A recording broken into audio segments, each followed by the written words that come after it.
Hola todos, bienvenue dans ce nouveau Phase B. Et oui, vous ne rêvez pas, vos oreilles ne vous trompent pas. Ce n'est pas Monsieur Seri qui vous parle, c'est un de ces trublions. Parce que Monsieur Seri, il est chez Mickey, il est en train de faire la tour de terreur au moment où on vous parle. Donc il est en train de crier, en train de faire comme ça. Et nous, on vous éclate les oreilles pendant ce temps. C'est ça. Et du coup, pendant ce temps-là, on va vous parler un peu de culture. Donc, c'est le Phase B numéro, je sais pas combien de la saison, je sais pas combien. On est là. C'est le principe.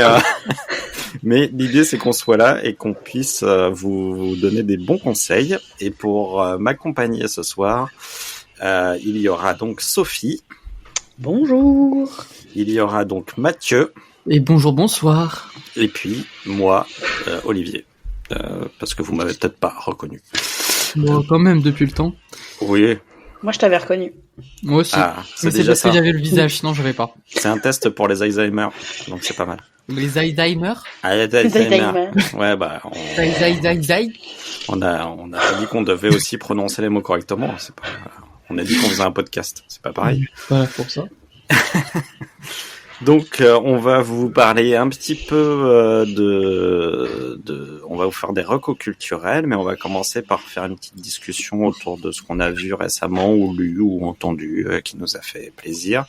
Donc, toi, Mathieu, qu'est-ce que t'as vu récemment, ou lu, ou écouté? Oula. Alors, moi, étant donné que quand je rentre le soir, j'ai un cerveau proche du néant, je regarde des grands programmes de qualité comme d'habitude. Je vous promets que ma recommandation sera un petit peu plus culturelle.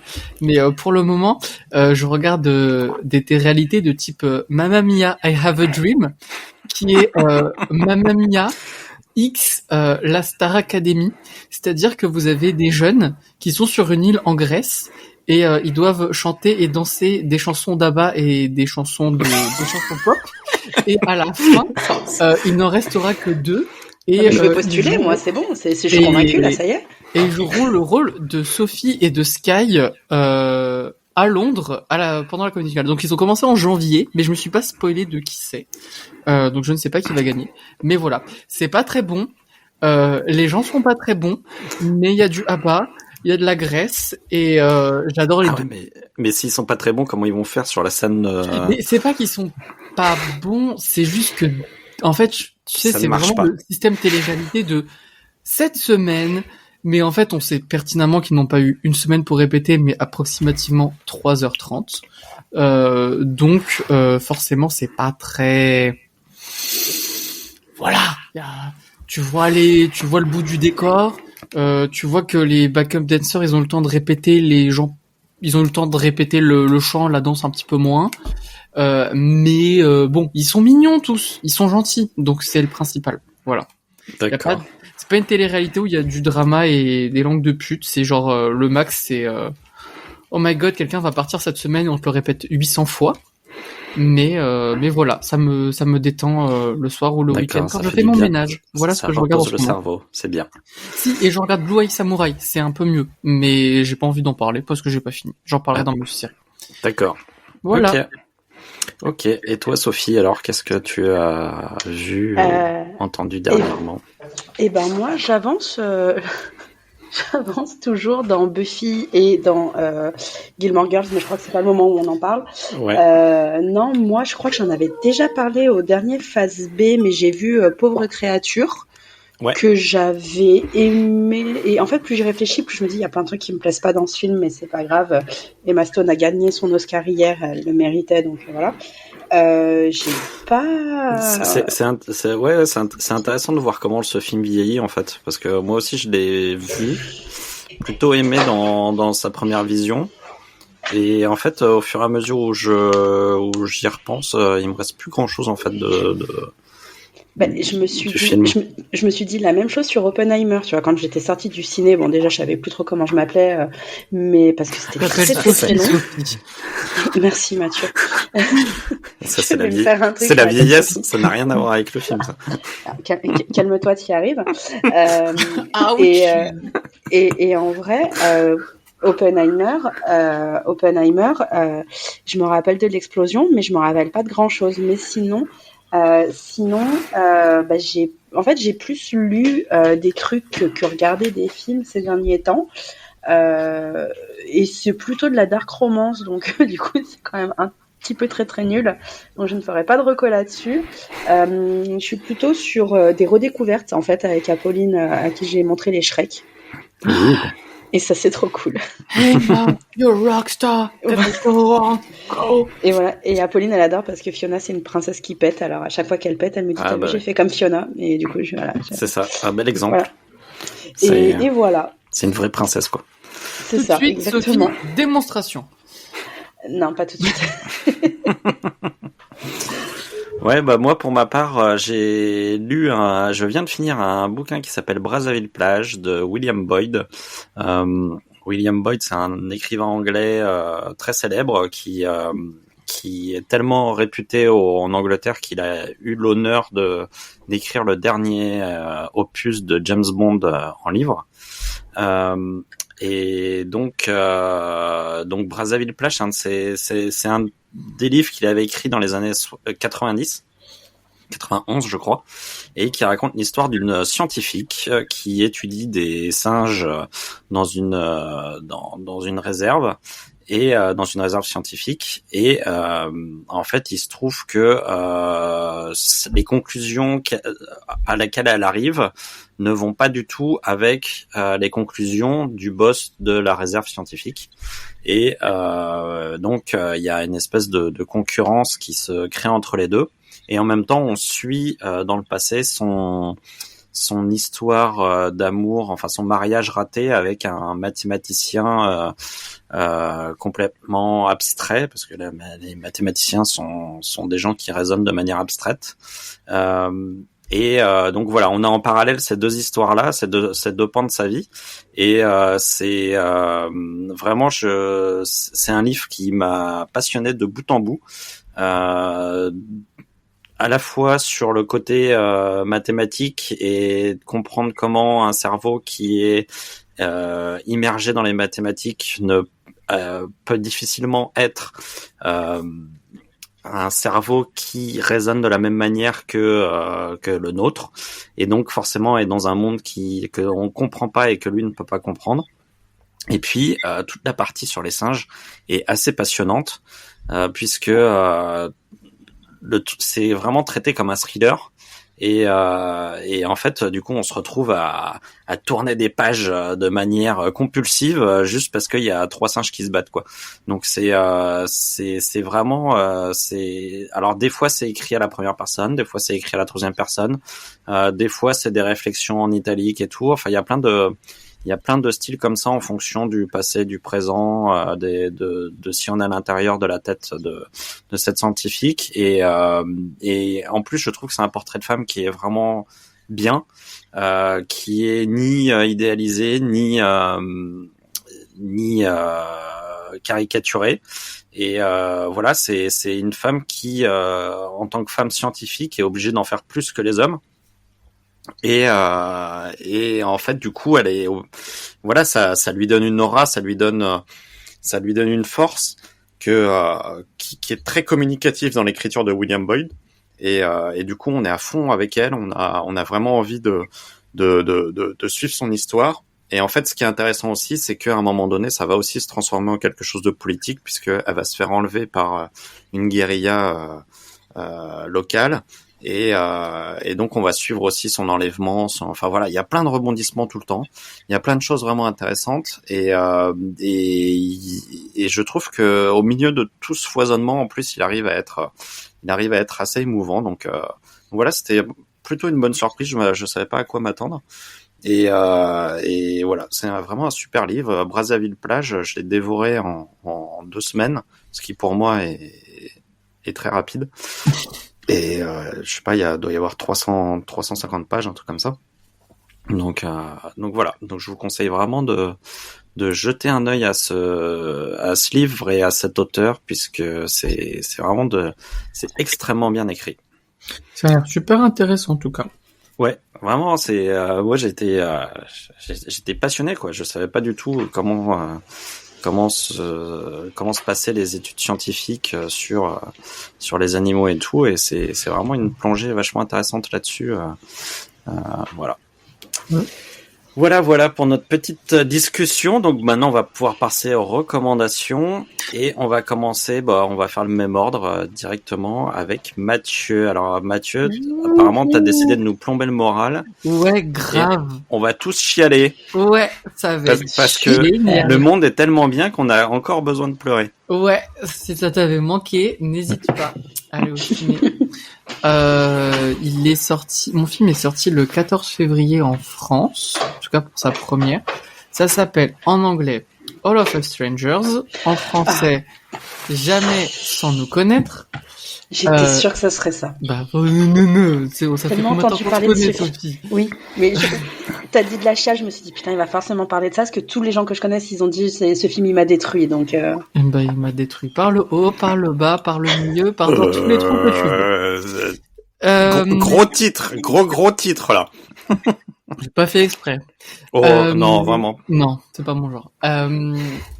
Alors, j'aurais dû préparer ce podcast parce que certes j'ai préparé mes notes, mais je vais combler le temps de sortir la page Wikipédia car j'ai totalement oublié le nom du réalisateur. All of Us Strangers. C'est c'est un podcast très préparé en amont. On travaille pendant des jours. Vraiment, c'est des semaines de préparation. Super. Je ne vous vois plus, mais je vois Wikipédia et tout va mieux. Alors, ça a été écrit et réalisé par Andrew Hain, et il est sorti un peu plus tôt aux États-Unis parce que moi, la première fois que je l'ai vu, si je dis pas de bêtises, c'était en novembre, parce que il était en ouverture du festival Chéri Chéri. Et donc j'ai eu s'il n'y avait pas ni le réalisateur ni les acteurs, la salle était pleine à craquer, personne n'avait vu le film, on savait pas ce qu'on allait voir, et ça a eu comme conséquence d'avoir une séance assez spéciale dans ma vie, parce que il y avait vraiment une énergie qui se dégageait, comme on en voit au cinéma où la salle est pleine, et si personne ne parle, tu sens la présence à la fois des acteurs à l'écran, mais aussi de tous les gens dans la salle qui vraiment sont bien et pas bien en même temps, où tout le monde chiale, tu entends tout le monde chialer et renifler, mais à la fin du film, il y a tout le monde qui se lève et qui applaudit. Et ça arrive pas si souvent, et ça m'est arrivé. Et en fait, certes, c'est un film qui fait chialer tout le temps. Et là, je suis pas une drama queen. C'est vraiment ce qui m'est arrivé. C'est que le film a commencé, je savais que du coup que c'était un film avec Andrew Scott et Paul Mescal. Je savais que c'était une romance homosexuelle, mais c'est tout. Et le film a commencé et au bout de 45 secondes, je me suis mis à chialer. Vraiment 45 secondes. Ah oui, tout est fait dans le film pour que tu chiales dès le début, quoi. Mais même pas, parce qu'en fait, c'était juste le premier plan, c'est un homme qui regarde Londres à travers une vitre. Le deuxième plan, c'est le même homme qui est allongé sur son canapé. Et il était allongé sur son canapé, je me suis mis à chialer. Parce que j'ai compris qui était ce personnage dès le premier plan. Je me suis dit, ok, c'est moi, voilà, c'est moi dans un autre univers où je sais pas, enfin, ça m'est déjà arrivé de comprendre qu'ils étaient des personnages, de m'identifier à eux, mais c'est très rare que ça ait été aussi instantanément comme ça. Violent. Ouais, voilà, ouais. C'était vraiment un choc et ça m'a chamboulé, et pendant tout le film qui dure 1h45, ça m'a retourné, tu vois, de me sentir aussi compris et entendu dans un film. Alors j'en ai vu des centaines. Donc bien sûr, ça va pas parler à tout le monde, mais moi je voulais en parler dans le podcast, même si le film est sorti il y a quelques semaines, parce que c'est un film qui m'a marqué. Il est quand même assez pathos, etc. Mais je trouve que c'était un peu comme This Is Us, tu vois, où tu vas chialer, mais quand le film s'est terminé, j'avais envie d'y retourner, et je l'ai vu 4 fois au cinéma depuis qu'il est sorti, parce que à chaque fois il y a des moments où je me dis ah bah tiens, j'en ai besoin, je vais y retourner, tu vois. C'est vraiment une... Ouais, c'est marrant que tu fasses la comparaison avec This Is Us, parce que je pense qu'effectivement c'est vraiment sur le même créneau, sur la même tonalité. Et effectivement, je pense que si on a aimé la série This Is Us, je pense qu'on va forcément il y a quelque chose qui va parler dans ce film-là, quoi. J'ai même pas parlé de l'histoire, mais en fait je sais pas où est-ce que je dois m'arrêter dans le scénario sans spoiler, mais en gros on découvre un homme d'une petite quarantaine d'années qui vit seul dans son appartement à Londres, et même son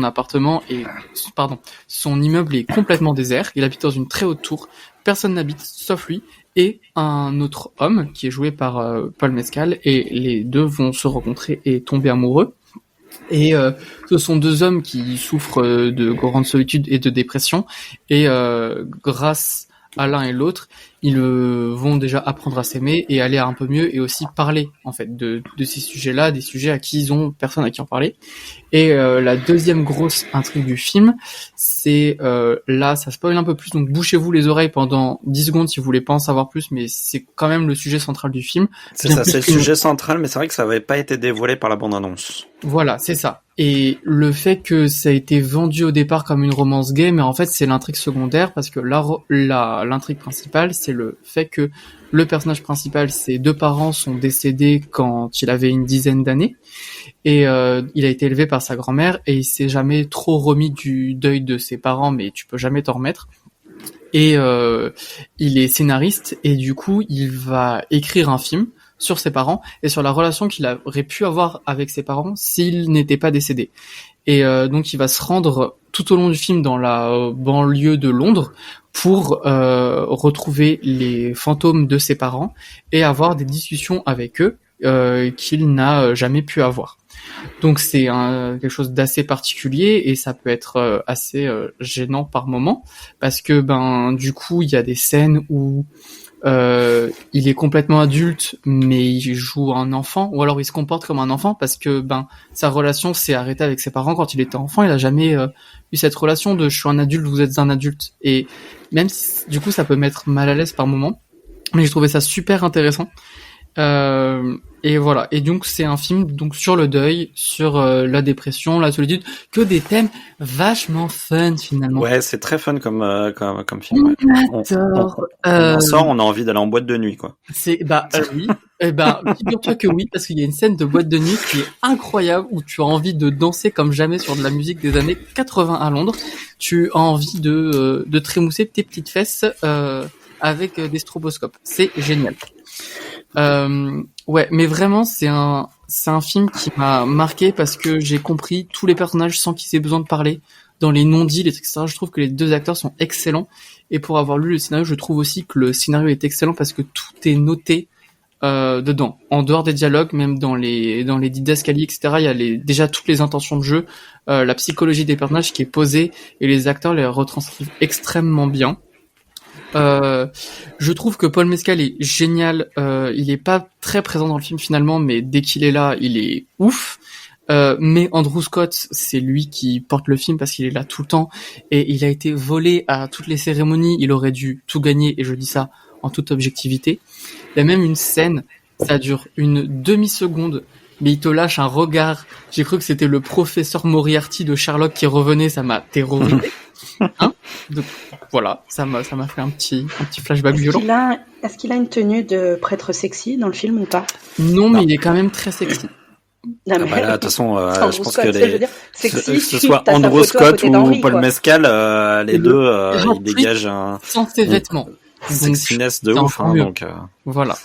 C'est voilà. Mais ça, je vais y revenir. Mais tu vois, et en plus, il y a deux autres acteurs qu'on ne parle pas non plus assez, parce qu'il y a vraiment que 4 acteurs dans le film qui jouent les parents. Donc c'est Jamie Bell et Claire Foy, qui sont pareil, incroyables. Enfin, j'ai beaucoup d'amis qui m'ont dit j'ai chialé devant les scènes de Claire Foy. Moi, c'est Jamie Bell qui m'a. Alors, j'ai chialé pendant tout le film, mais Jamie Bell, c'est ugly cry à chaque fois qu'il est là. Voilà, mais tu vois, je trouve que c'est un film qu'on voit pas souvent au cinéma, et dans la représentation, c'est avec les parents. Enfin, je me suis dit, quand j'ai lu le scénario, j'ai surligné plein de phrases, parce que je me dis putain, ça c'est que des dialogues que soit j'ai déjà entendus dans ma vie, donc pour montrer qu'ils sont bien écrits et naturels, ou alors que on m'a déjà dit ou que j'ai pensé mais que j'arrivais pas à formuler. En fait, c'est des trucs que je comprenais pas sur moi, et en voyant le film, je me suis dit ouah putain, en fait, c'était tout simple avec cette phrase, j'ai fait 8 ans de thérapie. Ou alors c'est des phrases que j'aurais aimé qu'on me dise, que mes parents me disent pendant mon coming out, ou des proches me disent, etc. Ou qu'on me dise bah là tu vas pas bien mais plus tard ça va aller mieux. Tu vois, mais ça a l'air très bête dit comme ça, mais En fait, il y en a des dizaines comme ça dans le film, en fait, et j'ai trouvé ça impressionnant. En fait, ce qui fonctionne, à mon avis, c'est cette partie-là du film, parce que c'est l'idée intéressante du film, c'est d'avoir un coming out qui n'a jamais été fait, en fait. C'est ça. Et du coup, en fait, à partir de ce coming out qui a jamais été fait, il peut entre guillemets réécrire l'histoire. C'est-à-dire qu'il peut inventer complètement ce que ses parents pourraient lui dire. Et du coup, il y a quelque chose. En fait, ce qui est intéressant dans le film, c'est que d'un manque, parce qu'en fait, ça lui manque de pas avoir fait ce coming out à ses parents, et il va en créer une force, parce que en fait, il va s'apercevoir que de pas l'avoir fait, c'est aussi la possibilité de s'imaginer ce coming out, et du coup de le faire vivre comme il aurait voulu que ça soit étant adulte. C'est ça. Parce que en fait c'est ça qui est super intéressant, c'est que certes il s'imagine des discussions donc pour remplir un manque, mais ces discussions là ne sont pas parfaites. C'est des discussions qui l'aident à grandir en tant qu'adulte, pas en tant qu'enfant. Et ça c'est génial. Et c'est-à-dire qu'il aurait fait la même chose en tant qu'enfant ou adolescent. On l'aurait déjà vu. Et puis ça aurait pas eu du tout le même impact. Peut-être que ça aurait été quelque chose de plus colérique, peut-être quelque chose de plus de plus violent, parce qu'on a un côté parano quand on est ado ou enfant, ou oui. Là c'est quelque chose d'apaisé, en fait. C'est-à-dire que c'est quelqu'un qui c'est quelqu'un qui a vécu sa vie, qui assume ce qu'il est, et du coup en fait il a besoin d'avoir quelque chose d'apaisé. Et c'est ça que je trouve génial avec ce film sur les thématiques de l'homosexualité, c'est que, comme tu dis, c'est quelque chose de très apaisé, et ce qui rend le film doux. Et même si, comme je te dis, tu chiales, en fait, c'est vraiment thérapeutique, parce que c'est une chialade qui apaise. Et ça, c'est génial. Et c'est sur d'autres thématiques comme la solitude, la dépression, que le film va être plus virulent. Mais là-dessus, il est vraiment calme et doux. Par exemple, j'ai des amis qui m'ont dit nanana, ça parle beaucoup de sida parce que le personnage principal est né dans les années 80. Et je dis non, oui, c'est abordé, mais c'est vraiment que du sous-texte, et c'est pas le sujet principal. On l'évoque, mais ça vient pas rajouter une couche de drame en plus. Et j'ai trouvé que ça, c'était intéressant, tu vois, que ça soit pas le sujet principal, que le film apporte quelque chose de nouveau sur ces thématiques-là. Pareil, pour l'avoir vu du coup plusieurs fois, les scènes d'amour sont vraiment ouf, et il y a vraiment une façon de montrer le consentement qui est incroyable, mais juste c'est pas forcé, c'est naturel, et à chaque fois qu'il y a un geste qui est fait, il est doux, ou alors s'il est brutal, il est consenti, et il est consenti parce qu'on a demandé le consentement avant, parce qu'un des deux personnages l'a fait savoir verbalement, ou des choses comme ça, et c'est fait vraiment naturellement, et ça fait du bien de voir des films comme ça. Et le dernier truc que j'ai un peu à dire sur ce film, pour pas m'étendre non plus trop longtemps, c'est que vu que je l'ai vu plusieurs fois, j'ai entendu des gens qui sortaient de la salle et qui avaient un avis. Il y a beaucoup de gens qui n'ont pas aimé ce film pour deux raisons. La première, c'est qu'ils étaient en mode c'est quand même les personnages sont hyper fucked up, c'est chelou comme film, et c'est peut-être moi qui suis très empathique aussi, mais moi je pense jamais ça d'un film, parce que je me dis bah non, c'est des personnages qui sont différents de moi, et du coup un film, ça me permet de comprendre des gens qui ne vivent pas les mêmes choses que moi. Et donc là, je vous fais un avis sur ce film qui est hyper subjectif et à fleur de peau, parce que j'ai envie de partager mon ressenti. Mais si vous êtes aussi quelqu'un de différent de moi, je vous conseille de le regarder, parce que ça peut vous permettre de comprendre des proches par exemple, qui souffrent de dépression, etc. Ou alors, j'ai d'autres amis qui ont dit qu'ils n'ont pas aimé le film parce que ils trouvent que la fin est super négative, que c'est encore un film de ce genre qui termine mal. Et si je l'ai un peu pensé la première fois, dès le deuxième visionnage, je ne suis pas du tout d'accord. Je trouve que c'est une énorme note positive du fait que, certes, si vous allez pas bien, à l'instant T, vous avez le droit d'aller pas bien. Le film te dit ça. C'est ok d'aller pas bien, mais c'est aussi, tu peux trouver la force en toi grâce à tes proches ou grâce à toi-même d'aller mieux plus tard. Mais sur le moment, tu peux ne pas aller bien et plus tard, ça va mieux. Ça donne une vraie note d'espoir. C'est vrai que c'est un film qui, globalement, milite pour le dialogue, en fait.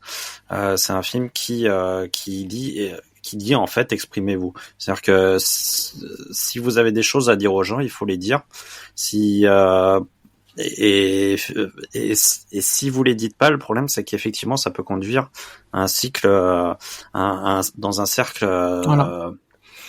Qui va vous amener à quelque chose de plus grave, quoi. Donc globalement, c'est un film qui parle de communication ratée et de ce qu'aurait pu être la réalité si ces communications n'avaient pas été ratées. Voilà. Donc même si ça se termine pas très bien pour les personnages, c'est vraiment un film qui dit au spectateur, toi, tu as assisté à cette expérience-là de vie, mais toi, en tant que spectateur, tu peux aller mieux. Et ça m'a vraiment fait du bien en sortant de la salle. Et c'est aussi pour ça que je suis retourné le voir plusieurs fois. Donc je vous invite fortement à voir ce film, s'il est encore en salle près de chez vous, ou bientôt quand vous l'aurez sous la main. Donc foncez, ça va vous faire du bien. Voilà. Ouais, moi j'ai quelques remarques moi sur le film.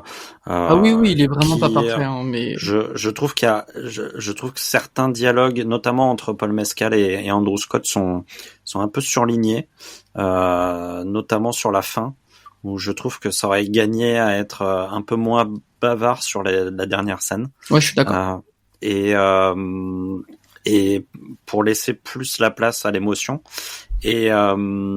Et c'est marrant parce que moi je dois dire que j'ai une petite réserve sur les scènes d'amour qui m'ont pas qui n'ont pas généré de troubles chez moi et c'est ce qu'on attend un petit peu. Généré de troubles. Bah je sais pas, je trouve je les trouve très rapides, je les trouve très j'ai pas de en fait, il y a pas de, il y a rien qui ressort de ça, quoi. Enfin, c'est moi, à chaque fois que je les voyais, bon bah, j'arrive pas à lier ces scènes-là avec le reste du film, parce que en fait, elles me parlent pas comme les scènes d'amour pouvaient me parler dans Call Me by Your Name ou. Ah ouais. Mais alors. Là, peut-être un peu perso, mais Call Me by Your Name, c'est aussi un de mes films préférés. Mais je trouve que ce que Call Me by Your Name réussit bien, c'est les scènes de contact qui sont pas sexuelles. Sur les scènes de sexe, oui, mais justement, en fait, pas très. En fait, j'aurais presque préféré avoir des scènes de contact que des scènes de cul qui, je trouve. Je sais pas, moi ça génère pas plus d'émotion dans ce film que ça devrait, quoi. Moi je trouve que c'est pas les scènes qui sont les plus réussies, mais par contre j'ai vraiment apprécié, comme je disais, la façon dont elles sont amenées et aussi la façon dont elles sont filmées, en filmant beaucoup les mains sur le torse ou sur un bras ou des choses comme ça. En fait, ouais, j'aurais aimé que ça s'installe un peu plus, en fait. Je trouve qu'elles sont c'est un peu rapide et je trouve qu'en fait, effectivement, il y avait un potentiel pour il y avait un potentiel érotique dans le truc et donc mais pas érotique juste pour l'excitation, c'est érotique quelque chose qui crée de l'émotion, qui est un peu gâché par le rythme, je trouve, de ces scènes-là qui sont un peu envoyées et qui sont pas à la hauteur, je trouve, du reste. Ok. Ouais, du non, reste du j'entends. truc. J'ai pas le même ressenti que toi, mais je comprends que t'es. Après, j'ai vu le film qu'une seule fois, hein, donc peut-être que si je le revois, Non, Mais c'est sur totalement le valide, coup, je me mais disais, c'est dommage, en fait, j'aurais bien pris le temps, tout d'un coup, là, de voir une scène, de voir une scène d'amour, parce qu'en fait, c'est aussi quelque chose dont on n'a pas réellement l'habitude de voir des scènes de sexe homosexuel. Tu veux dire qu'on n'a pas l'habitude de voir un homme qui lèche la semence d'un autre homme? Je suis d'accord avec toi. Et en fait, c'est quelque chose c'est dommage parce qu'en fait, un couple hétéron va prendre le temps de voir tout, et puis là, pas du tout, quoi. Donc c'est comme si il y avait une espèce de retenue en disant bon, on va pas trop y aller non plus parce que. Après, peut-être elle existe, hein, la retenue. Enfin, il y a pas que ça. Je veux dire, le film reste tout public, tu vois. Donc. Oui, mais bon. J'aurais aimé que ça pousse un peu plus, dans que ce soit un peu plus cinéma, quoi. Moi, le cinéma, j'ai envie que ça m'amène dans des endroits où j'ai pas l'habitude que ça m'emmène, et là, le problème, c'est que j'ai l'impression de voir quelque chose d'assez classique. Ouais. Non, je suis d'accord avec toi, mais en même temps, tu vois, je trouve qu'il y a quand même eu un effort de fait où je l'avais jamais vu. Certains plans, je les avais jamais vus avant. Ah oui, non, mais en termes de filmage pur, c'est, je trouve ça très bien. Moi, c'est vraiment la place que ça prend dans l'histoire, qui, à mon avis, est pas. Et c'est pour ça que tu vois, c'est parce que aussi c'est pas le sujet principal du film. C'est pour ça que je voulais avertir de ça, que j'avais besoin d'en parler, que c'est plus un film sur la relation avec les parents que un film, oui, c'est sûr. Qu'une romance. Mais moi, je trouve que la relation avec les parents est assez réussie, et vraiment, je trouve que la vraie bonne idée du film, c'est de parler d'un coming out qui n'a jamais eu lieu, quoi. Et le traumatisme que ça peut créer, parce qu'en fait, on parle souvent du traumatisme qu'est le coming out, mais on parle pas du traumatisme que c'est de ne pas le faire, en fait. Et rien que pour ça, je pense qu'effectivement, le film a toute sa place, et ça peut motiver aussi des gens à le faire, et à parler avec leurs parents ou leurs proches, et c'est effectivement, moi, les retours que j'ai vus sur le film, c'est quand même des gens qui ont vécu le film au plus profond de leur chair, quoi. Donc forcément, c'est que j'en ai vu beaucoup des gens comme ça, et donc forcément, c'est que ça parle à quelque chose qu'ils ont en eux auquel on n'avait jamais parlé jusqu'à présent, quoi. Exactement. Voilà. Donc, voilà. C'était All of Us Strangers, et c'était très très bien. Allez-y. Je pense que je me demande s'il n'y a pas encore des cinémas à Paris qui doivent le passer quand même. Ah bah s'il y en a. Si j'arrive encore à le voir, si vous allez pouvoir y arriver aussi. Voilà. Bon. Donc allez-y avant que ça disparaisse des écrans. Et donc voilà. Si vous regardez vos programmes de cinéma près de chez vous. On va passer à Sophie, qui va, j'espère, nous remettre un petit peu de. Parce que là, on a tous envie de se non. Mais... Non, moi, ça va être un petit peu plus joyeux. Oui. Je vais vous parler d'une série de bande dessinée. Bah oui, je me disais ça, t'étais Ah ouais, parce que là, on a eu une série. Oh mon Dieu, elle s'est trompée. Merde. D'un auteur que j'adore, et pour une fois, les mots Henri Cavill et tueur en série ne seront pas prononcés. Ah, bah voilà, parce que je viens de le faire. Oui, non mais voilà, non mais à part ça, voilà. Et l'auteur que j'adore, c'est Riyad Sattouf, que j'aime d'amour, et je ne vais pas parler des Carnets d'Esther parce que c'est pas encore terminé. Je vais parler de l'Arabe du futur. Oui, c'est génial. Je confirme. Merci. L'Arabe du futur, c'est une série de six bouquins qui sont sortis entre 2014 et 2022, où en fait il va vraiment parler de son enfance. Alors dans le tome 1, on a la rencontre entre ses parents, donc sa mère qui est française et son père qui est syrien, et en fait bon, ça va vraiment être quand ils se sont rencontrés, quand ensuite ils vont déménager en Libye, parce qu'en fait il va vraiment avoir une enfance entre entre la France et le Moyen-Orient. Son père, en fait, du fait de ses études et de son travail, est beaucoup amené, en fait, à bouger sa famille à la fois en France, en Syrie, en Libye, je crois qu'à un moment il est en Arabie Saoudite aussi. Donc voilà. Et c'est une série que j'ai lue avec énormément de passion parce que j'ai trouvé ça génial. Je trouve que Riyad Satouf, il a une honnêteté désarmante des fois de raconter les choses, notamment comme il parle de, enfin cette façon qu'il a de parler de lui quand il est enfant, tout petit avec ses petites boucles et tout. D'ailleurs, sur son compte Instagram que je vous recommande, il a mis des photos de lui en fait quand il était tout petit et honnêtement c'est difficile de pas faire des oh tellement il est trop mignon. Mais c'est ça qui est marrant, c'est qu'en fait il est effectivement très mignon quoi. Et le problème c'est qu'il a des petites boucles blondes, donc c'est sûr qu'en Syrie c'est pas. Ouais, non mais c'est ça en fait. T'as vraiment dans l'histoire en fait, t'as vraiment ce côté en fait comme il est vu comme un étranger quand ils sont en Syrie dans le village de ses grands-parents où ses cousins déjà ils voient sa mère qui refuse de porter le voile parce que sa mère voilà elle est française, elle n'est pas musulmane et en fait elle refuse vraiment beaucoup déjà elle se convertit pas et puis son père en fait au début c'est un musulman mais qui est extrêmement progressiste, qui dit qu'il aime la France, qui va boire de l'alcool, qui va manger du porc, enfin voilà, il est vraiment pas c'est un musulman qui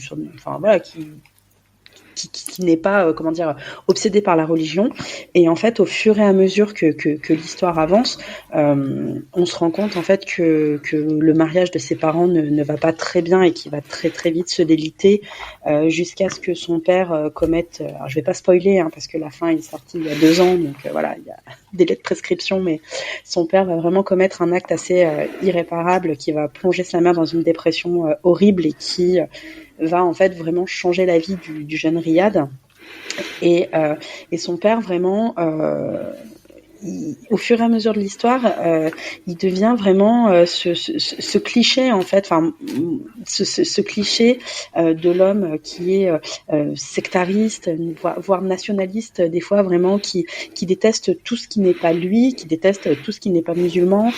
Il va commencer à faire culpabiliser sa femme, commencer à faire culpabiliser ses enfants et il y a vraiment le tome 4, je crois, où il y a vraiment un point de rupture. C'est terrible. Il est terrible. Ouais. Enfin, moi, j'étais en apnée. Quand, non, mais moi, sur ce tome-là, j'étais waouh, mais tu nous as pas préparé à ça, c'est quoi ce bordel? Non, moi je suis venue là pour rire, tu vois. Je veux dire, les 4 premiers tomes, en fait, on rigole plutôt bien. À la fin du 4e tome, ouais, on rigole et en même temps, après, une fois qu'on a rigolé, on se dit ah ouais, mais c'est horrible quand même ce qu'il raconte. Mais en fait, je rigole jaune là. Mais en fait, putain, mais Riyad, c'est pas drôle. Mais c'est vrai que oui, je crois que c'est le tome 4. Ouais, c'est à la fin. C'est wow. Là, j'étais et encore, j'ai eu de la chance parce que je les ai tous lus d'affilée parce qu'ils étaient déjà tous sortis. Je me dis mais comment les gens qui les ont lus au fur et à mesure ont pu rester là-dessus quoi. Ça a été très très dur parce que alors moi j'ai commencé en fait, donc je les avais piqués à Cyril. Donc du coup j'avais lu les 3 premiers je crois. Et du coup, j'étais, ouais, c'est bien et tout. Puis à la fin du 3, j'étais, bon, on va attendre le 4. Et puis alors à la fin du 4, j'étais, ouais, non, mais là, faut arrêter, monsieur. je veux la suite. Et c'est ça qui est fou, c'est que c'est des livres, vraiment, moi, à partir fin du tome 4, le tome 5 et le tome 6, j'alternais vraiment entre le rire et les larmes parce que il raconte des choses terribles, mais en même temps, t'as des anecdotes sur lui, sur son adolescence, donc l'adolescent un peu boutonneux, un peu ingrat, un peu, qui a pas de bol, qui essaye vraiment de vouloir réussir dans le dessin et qui est un peu rejeté de partout, qui en a vraiment chié quand même. Pour avoir sa carrière il nous épargne rien, il est très lucide sur lui-même quoi, c'est vraiment mais c'est ça et en fait moi ce que je trouve incroyable, enfin déjà forcément vraiment l'histoire, voilà, l'arabe du futur c'est son père et c'est vraiment incroyable je trouve cette lucidité qu'il a par rapport à son père, comme il arrive à raconter des choses terribles mais en gardant tu vois qu'il garde quand même beaucoup d'objectivité sur certaines choses et qu'il est pas qu'il est pas dans le jugement en fait. Il va te raconter les choses comme elles se passent, et toi en tant que spectateur, c'est toi qui choisis en fait vraiment le sentiment que tu vas avoir envers son père, envers sa mère, enfin envers toute sa famille. Et moi ce que je trouve incroyable, c'est en même temps, enfin moi j'adore le style de Riyad Sattouf qui il garde vraiment le même dans l'arabe du futur, mais qui est très très simple, mais moi je le trouve super beau en fait. Je trouve que ces livres sont vraiment très très beaux. Il y a toujours ces jeux de couleurs un petit peu qui sont très sympas. Puis moi ce que j'adore chez Riyad Sattouf, c'est quand vraiment il fait un effort et qu'il va vraiment dessiner quelqu'un de réel, mais vraiment en mode caricature. Et je trouve qu'il est jamais aussi bon que dans ces moments-là. Et vraiment, moi, quand j'ai fini le tome 6, j'avais envie vraiment de lui envoyer un message sur Instagram et lui dire: Riyad, j'ai tellement envie de te faire un câlin, parce que vraiment ton enfance, elle était pas ouf en fait, mais toi, t'arrives à nous raconter ça avec un recul qui est incroyable, avec vraiment beaucoup d'humour et vraiment beaucoup d'amour aussi. Enfin, c'est vraiment j'aime beaucoup ce qu'il fait avec les carnets d'Esther, mais tu sens que c'est pas pareil, parce que déjà il retranscrit les paroles de quelqu'un d'autre.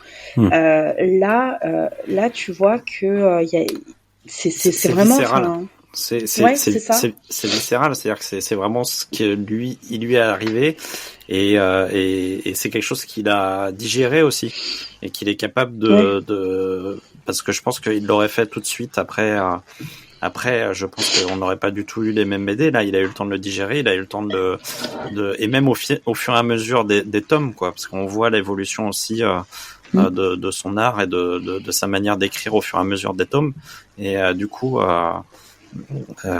mais ouais, ça vient de lui, quoi. C'est vraiment, Ouais, c'est ça. Il y a énormément de maturité dans tout ça. Et puis j'aime bien comme il saupoudre à chaque fois de petites anecdotes. Toi, t'es là, tu viens de dire un truc qui est pas ouf, et juste après, tu vois comment il a balancé des cailloux à son cousin juste pour voir tester la gravité, ou comment il se retrouve au fin fond du désert syrien parce qu'on leur a dit que s'ils amenaient une chèvre là-bas, ils trouveraient des trucs. Enfin, à chaque fois, en fait, quand il est en France, en fin de compte, c'est un truc assez classique, quoi. Il est à l'école, il est à Paris, il est en Bretagne, mais c'est quelque chose de banal. Mais dès qu'il est au Moyen-Orient avec sa famille, tu te rends compte du fossé total qu'il y a déjà entre ses parents.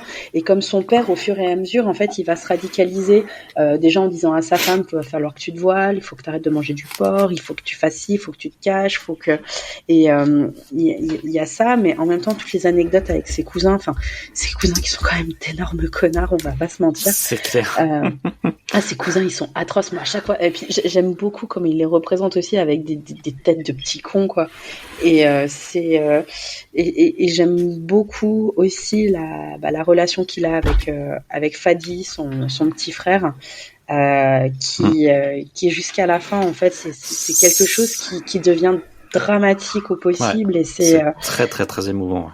Ah ouais, moi le tome 6, honnêtement, j'avais un paquet de mouchoirs à côté de moi, il y est passé, quoi, hein, parce que vraiment c'était vraiment extrêmement émouvant. Et puis après tu te dis alors après, oui, il avait plus rien à raconter entre guillemets, parce que voilà, c'était vraiment son de toute façon, ça s'appelle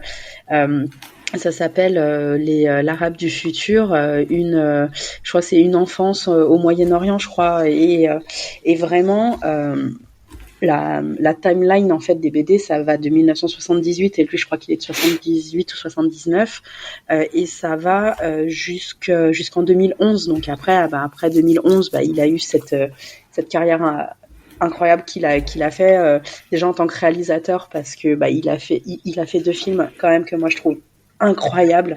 Les Beaux Gosses, c'est un film que je regarde encore aujourd'hui, et moi, j'adore ce film, vraiment, qui me fait hurler de rire. Vincent Lacoste est juste incroyable. Et il a fait aussi Jackie au Royaume des Filles, qui méritait beaucoup mieux que ce qui s'est pris dans les dents, tellement ce film est génial. Et puis voilà, après, toutes ces BD... Moi, j'avoue qu'à un moment, quand on m'avait demandé si je pensais à un dessinateur pour ma BD, j'avais dit j'aimerais bien Pénélope Bagieux ou Riyad Satouf, et on m'a dit tu vas redescendre jeune fille parce que tu n'es rien du tout, et ils sont un peu occupés, et j'étais bon j'aurais pourquoi tenté. pas, faut tenter hein. Ah mais j'aurais adoré que Riyad Satouf il le fasse hein, en vrai, mais voilà, il était occupé avec tout ce qu'il a à faire, donc voilà. Puis là, il a sa série Le Jeune Acteur. Alors, je sais pas quand est-ce que le tome 2 va sortir, et ça, c'est son histoire, l'histoire de comment il a rencontré Vincent Lacoste, et Oui. ce qui a lancé la carrière de Vincent Lacoste. Le tome 1 était plutôt sympa. Je l'ai trouvé un peu en dessous de ce qu'il fait d'habitude, mais le problème, voilà. C'est que c'est pas non plus la même force. Non, on n'est pas. C'est un autre type de récit, quoi. Ouais. Là, ce qui est génial avec l'Arabe du futur, c'est que t'as tout, en fait. T'as de l'épique, il y a de l'épique, il y a du drôle, il y a du dramatique. Des fois, c'est les trois en même temps. Là, quand ils se retrouvent dans le palais d'un mec, je sais plus s'il est en Syrie ou en Arabie Saoudite, qui leur fait visiter son palais, et c'est vraiment, voilà. Vraiment, si vous avez besoin de lire un truc qui va vous faire rire et pleurer en même temps, je trouve que l'Arabe du futur, c'est vraiment quelque chose qui a besoin, qu'on a besoin de lire à un moment, ne serait-ce que pour relativiser sur nous-mêmes, même si bon, il a été traduit, je crois, en 35 langues, mais voilà, c'est l'Arabe du futur, c'est vraiment, je trouve, c'est Riyad Satouf dans tout ce qu'il peut faire de mieux, en fait. Il y a quelque chose qui m'a marqué en dehors de l'histoire de ses parents et de son petit frère qui sont ancrés en moi maintenant comme si c'était ma propre famille. Ce qui m'avait marqué dans les différents tomes, c'était qu'il étudiait notre rapport envers les animaux. Et il y a beaucoup le traitement de l'humain envers les animaux qui revient. Et c'est marrant parce qu'en fait on a alors évidemment ils nous montrent en Syrie, en Libye, il y a aucune considération pour les animaux. C'est vraiment les trucs ils sont torturés quoi, tellement les gamins ils les torturent parce qu'ils n'ont rien à faire. Et il décrit les tortures, t'es là tu fais waouh mais vous êtes des grands malades vous. Et ce qui est marrant c'est quand il retourne dans c'est en Bretagne, c'est ça qui. Oui, sa grand-mère est en Bretagne. Et donc ils ont une ferme. Et là en fait ils butent les poulets, ils butent les trucs et tout. Il fait mais c'est pas possible. Il y a pas un endroit sur terre où on laisse les animaux tranquilles quoi. Et je trouve que c'est un petit détail mais qui revient régulièrement dans le truc et dans la saga et qui renseigne un peu de l'humanité du personnage quoi. C'est-à-dire que et de voir et un peu la sagacité de ce qui de son observation parce qu'en fait il arrive à nous montrer les différences culturelles en fonction de la manière dont on traite nos animaux aussi. Donc, complètement. Et moi, ce que j'adore aussi, c'est la relation qu'il a avec. Alors, sa grand-mère paternelle, c'est pas tellement une relation parce que elle lui parle en syrien et lui, il comprend pas ce qu'elle dit. Donc déjà, c'est un peu compliqué, mais vraiment, sa façon qu'il a toujours de parler quand il va en vacances en Bretagne, tu vois sa grand-mère avec son, c'est le beau-père de sa mère, je crois. Bon, c'est son grand-père, quoi. Et vraiment, tu sens, en fait, sur toutes les planches qui sont en Bretagne, tu sens vraiment l'amour qu'il avait pour sa grand-mère. Et en vrai, moi j'ai plus de grands-parents depuis que j'ai 8 ans. Et vraiment, je suis tellement jalouse à chaque fois que je lis ça. Parce que je me dis, j'aurais adoré avoir une relation comme ça avec mes grands-parents qui est basée sur un amour inconditionnel, sur le respect. Tu vois que sa grand-mère, et puis sa grand-mère, elle a toujours cru en lui aussi, quoi. Et tu vois que sa grand-mère, vraiment, c'était quelqu'un qui était tellement important pour lui, et vraiment toutes les planches liées à sa grand-mère est vraiment jusque dans, je crois que c'est après c'est pas un gros spoil hein, la dame elle était vieille, elle est décédée, je crois qu'elle décède dans le tome 6 et quand il en parle c'est dur quoi, c'est parce que il a vraiment perdu un de ses piliers. Et tu sens que c'est presque plus dur pour lui d'avoir perdu sa grand-mère que son père, parce que son père il l'a perdu il y a tellement d'années à cause de tout ce qui s'est pris dans la tête, son père, sur la religion, sur la façon dont ses fils devraient être et tout. Tu sens qu'à un moment donné, il y a vraiment une cassure qui était terminée et qui avait sa grand-mère. Pourtant, on sent quand même une tendresse. C'est-à-dire qu'il est pas. Moi, je trouve pas si méchant que ça avec son père, quoi.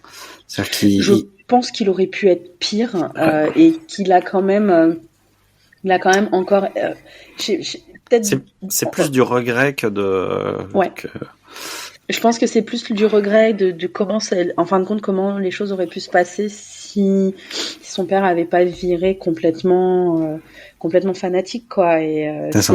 Mais moi, je trouve pas qu'il soit vraiment à ce point-là dans le jugement, quoi. Tu sens qu'il est pas d'accord avec ce que son père dit et fait, en fait, mais il l'insulte pas. En fait, ce qui est marrant, c'est que il est pas dans le jugement parce que la plupart du temps, il comprend pas comment les gens raisonnent, en fait.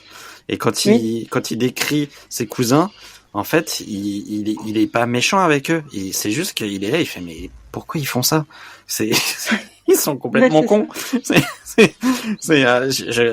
En fait, la plupart du temps, on a l'impression que c'est quelqu'un qui est sur Terre et qui comprend pas les agissements des terriens autour de lui. Et qui a que sa grand-mère où il semble maîtriser à peu près le langage, quoi. Mais sinon, le reste du temps, il est là, il regarde le truc, et il fait, mais qu'est-ce que je fous là, en fait? C'est ça, c'est vraiment un touriste dans sa vie, le mec, quoi. Mais voilà, moi, c'est vraiment, j'aimais déjà beaucoup Riyad Sattouf, parce que j'aimais ses films et que j'aimais bien Les Carnets d'Esther. Mais vraiment, quand j'ai lu L'Arabe du futur, je me suis dit, putain, mais en fait, Riyad Sattouf, je t'aime vraiment très fort, en fait, quoi. T'as envie de lui faire des câlins maintenant, quoi. Ouais. Donc, voilà. C'est vrai. Je confirme qu'il faut lire ça. C'est vraiment. Moi, on me l'avait beaucoup conseillé. Comme beaucoup de choses qu'on a beaucoup conseillé, on a un peu peur d'être déçu. C'est ça. Honnêtement, ça a été un vrai vertige, quoi. Je m'attendais pas à ce que disaient les gens soit aussi vrai. Donc et ouais, il y a vraiment notamment. Tu t'attends pas à une vie comme ça, en fait. Tu te dis bon, il y aura 6 volumes, mais bon, ok. Et puis au fur et à mesure, tu te dis non, mais ça va s'arrêter un moment, quoi. Enfin, c'est ça. On se calme la vie maintenant. C'est ça. Quoi. Tu dis moi c'était quand même pépère, ma petite enfance quand même. Hein. Ouais, la crèche, la nounou, c'était cool. C'était. Imhotep. C'est ça, ouais. Bon après, le problème c'est que maintenant on finit pas star de la BD et voilà, mais bon. Oh, qu'est-ce que t'en sais? C'est pas grave. J'ai essayé, hein, mais. Ah oui, toi t'es quand même plus proche que. Ouais, c'est vrai.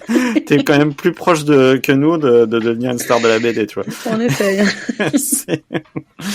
Mais bon, Tenez, j'ai une autre reco, ça s'appelle Après le 13 novembre, c'est une très bonne dessinée, je vous la reconseille chaudement.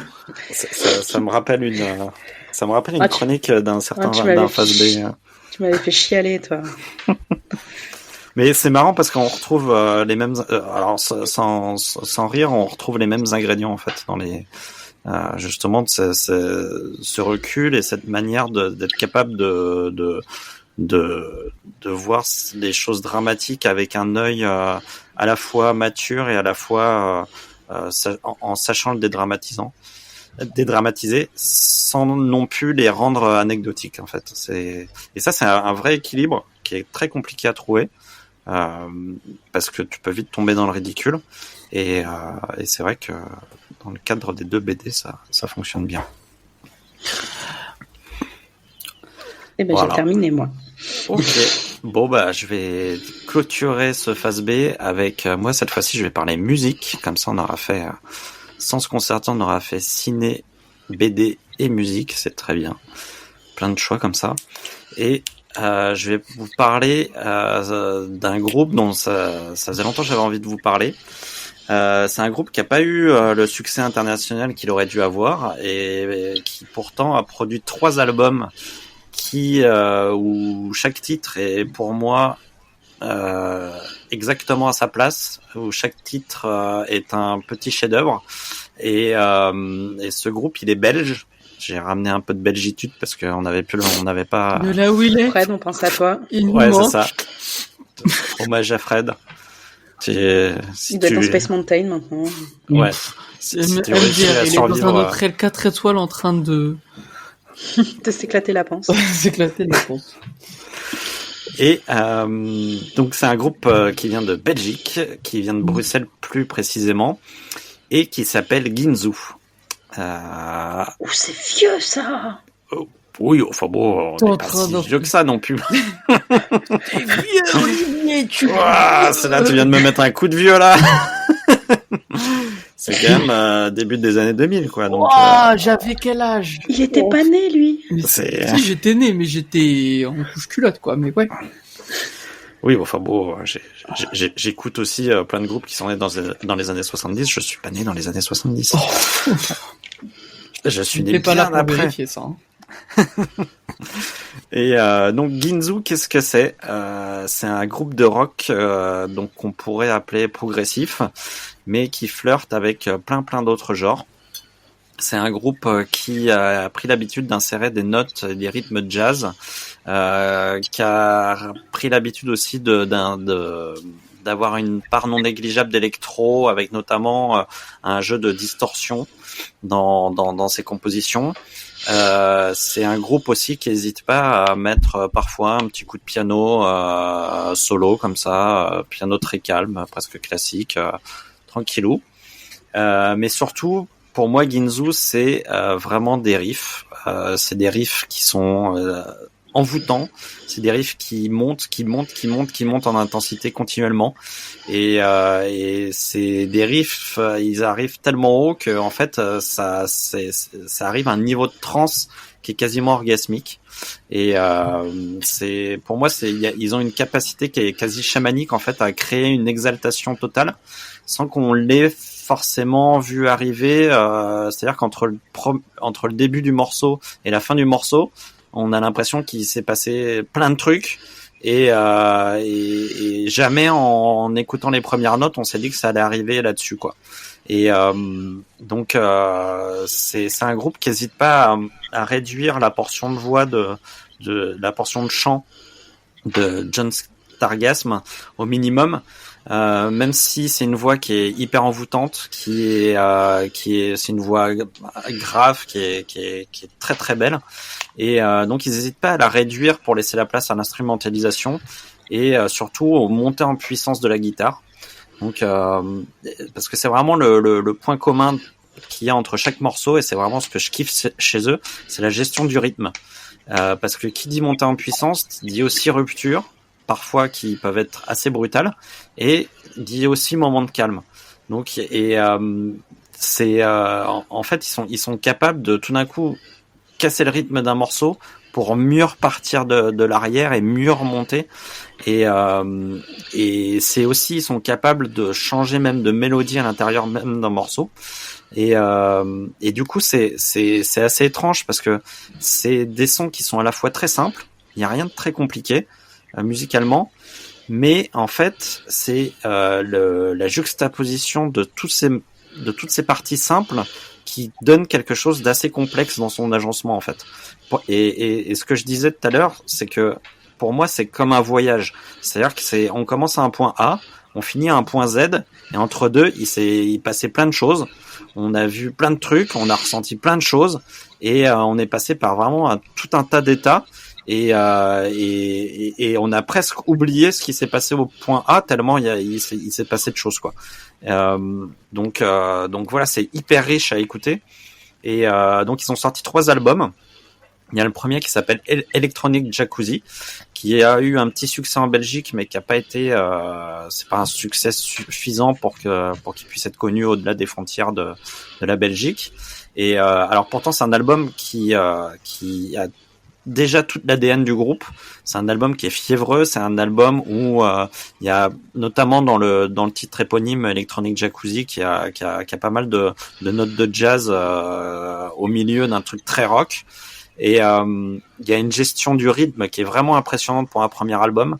Et moi, quand je l'ai découvert, donc après le deuxième album, je me suis dit c'est pas possible, les mecs, on a l'impression d'écouter un album de gens qui ont fait déjà 14 albums, quoi. Il y a une maîtrise qui est totale.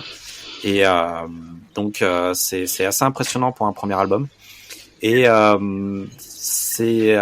contre leur deuxième album, c'est Blow, et c'est l'album qui va leur permettre d'exploser réellement en Europe, puisqu'il y a plusieurs de morceaux de cet album qui vont être repris dans des bandes son de films ou de pubs.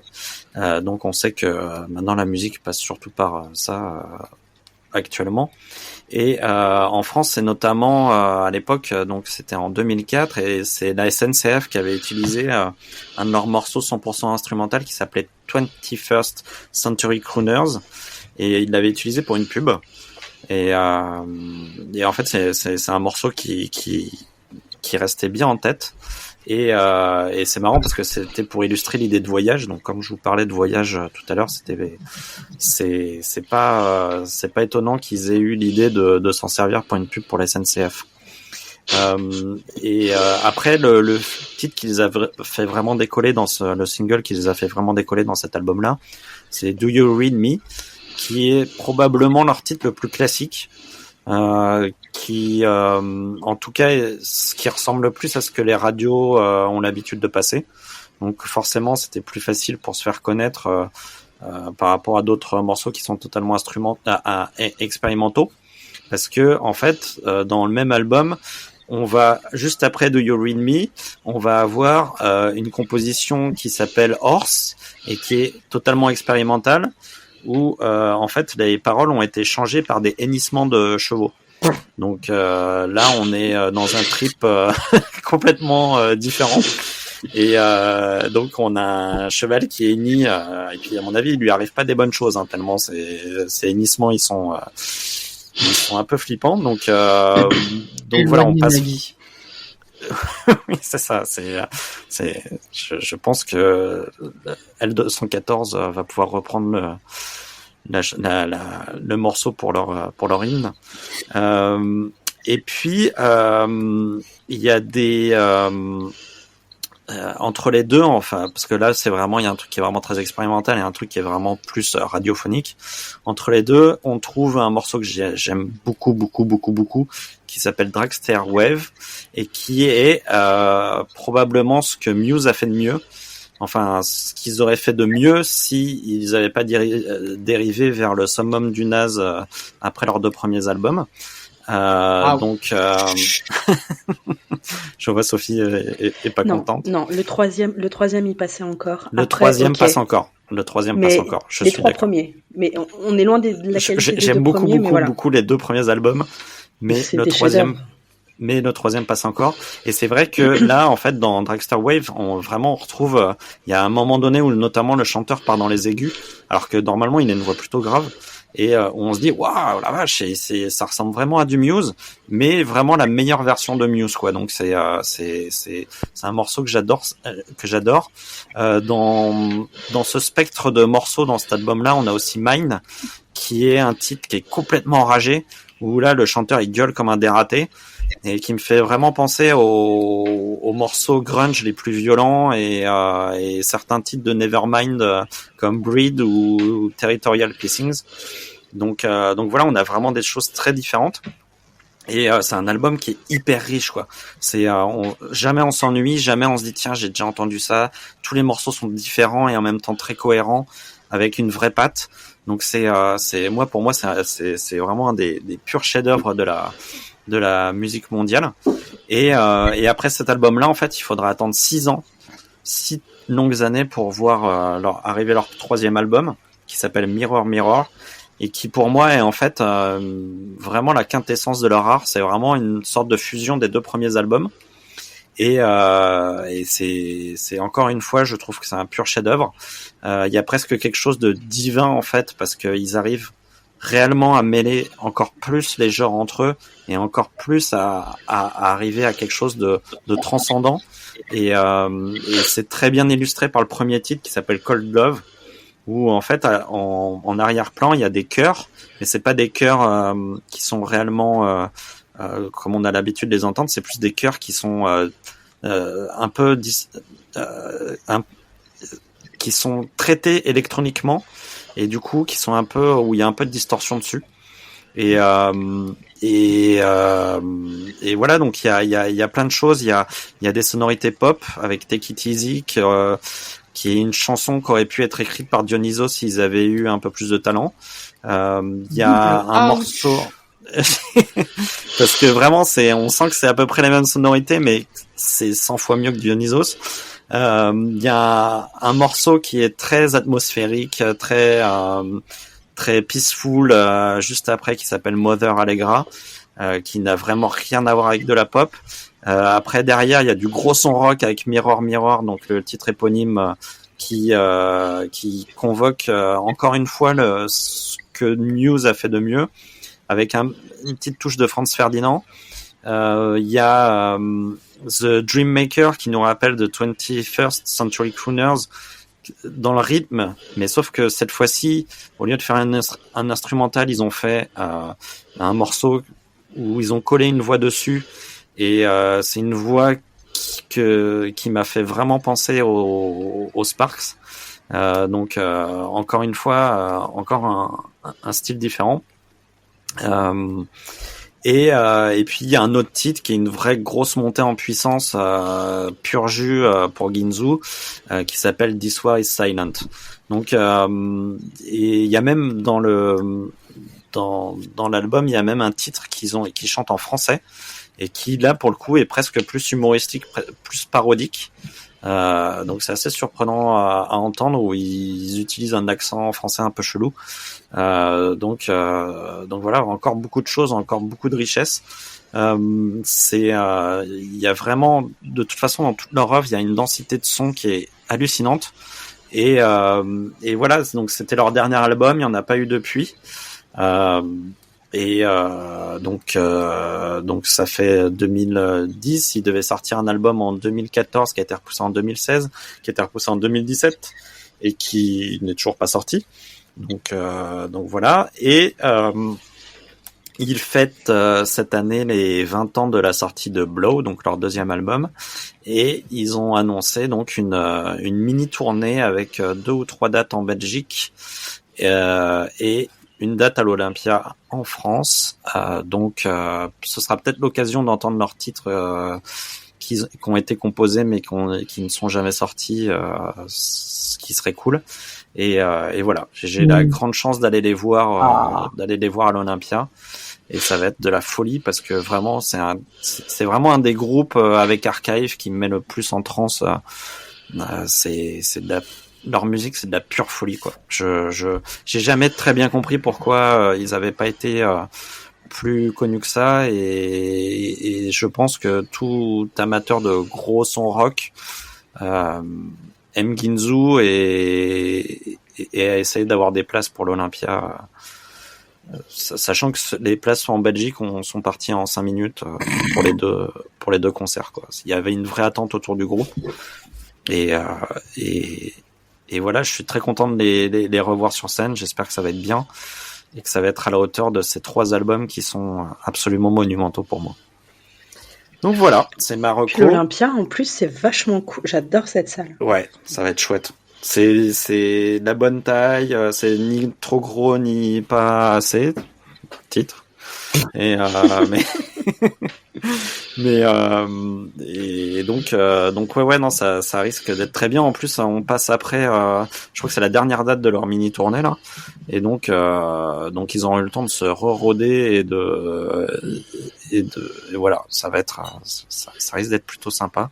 Je sais pas s'il reste des places, ça m'étonnerait, mais si après le podcast vous écoutez, que ça vous plaît, essayez de trouver quand même quelques places, ça vaut le coup. En plus, ils ont fait vraiment un tarif qui est relativement attractif, puisque c'était 38 € la place.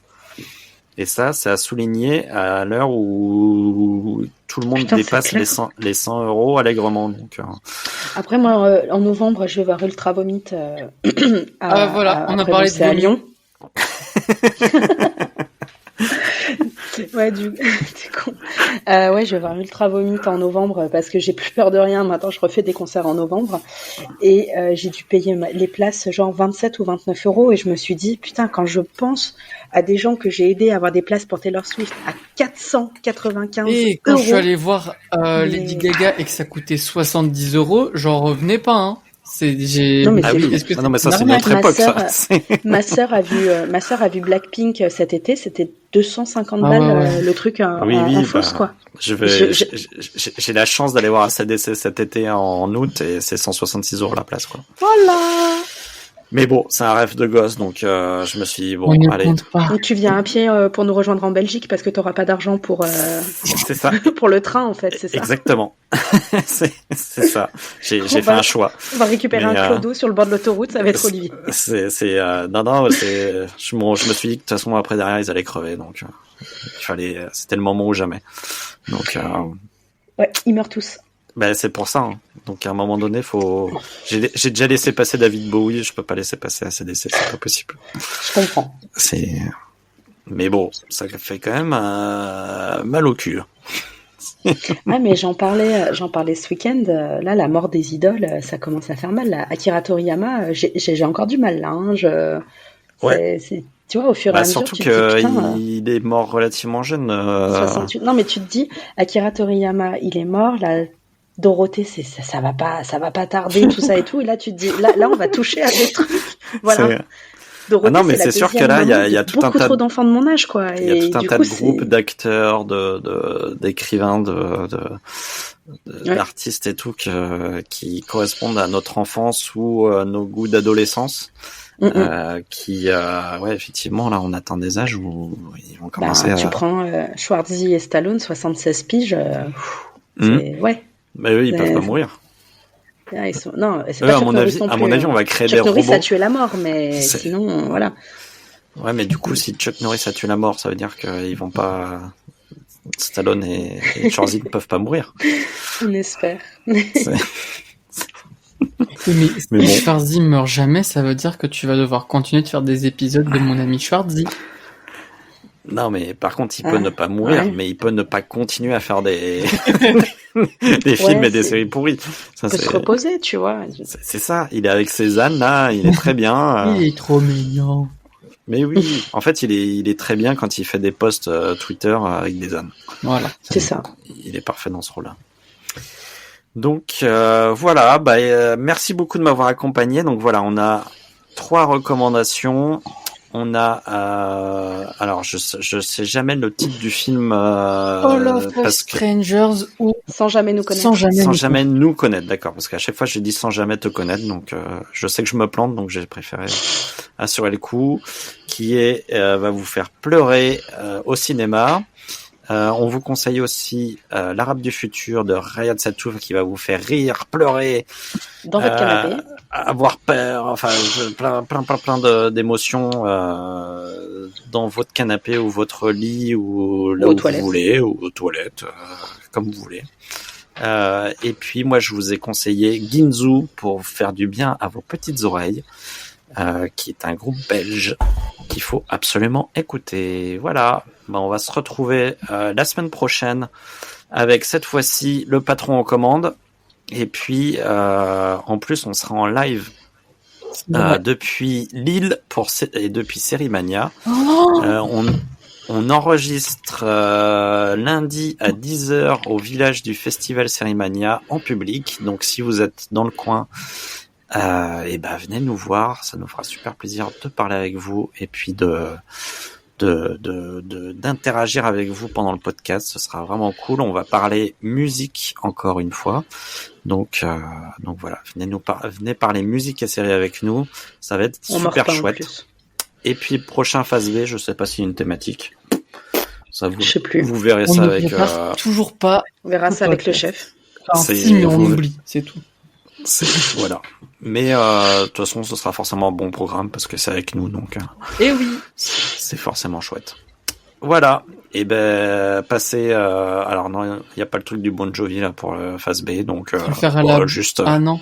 C'est quoi la fin ? Juste salut et. Ok. Et culturez-vous bien. Michel Drucker. Ouais. Salut mon. Au revoir.